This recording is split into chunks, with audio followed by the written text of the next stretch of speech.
उपमुख्यमंत्री अजित पवार यांच्या तक्रारी घेऊन येणाऱ्या भाजप आमदारांना अमित शहा यांनी कानमंत्र दिला।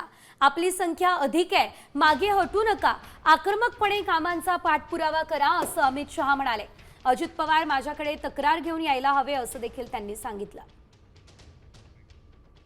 एकंदरीत आपण पाहू शकतो या दरम्यान आता अमित शहा यांनी हा कानमंत्र दिलेला आहे, त्यामुळे आता नेमका आमदारांचं काय म्हणणं असतं हे बघणं देखील तितकंच महत्त्वाचं असणार आहे।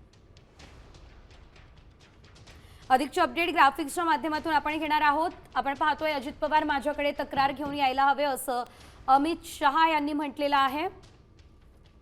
कामांसाठी सर्व मंत्र्यांच्या मागे लागा असं देखील त्यांनी या दरम्यान सांगितलंय। हा कानमंत्र दिला असल्याचं आपण पाहू शकतोय। शिवाय महत्त्वाचं म्हणजे आपली संख्या अधिक आहे, मागे हटू नका असं सुद्धा अमित शहा यांनी म्हटलंय। आक्रमकपणे कामांचा पाठपुरावा करा असा सल्ला अमित शहा यांनी या सर्व आमदारांना दिला असल्याचं आपल्याला पाहायला मिळतंय। हा कानमंत्रच अमित शहा यांनी दिलेला आहे।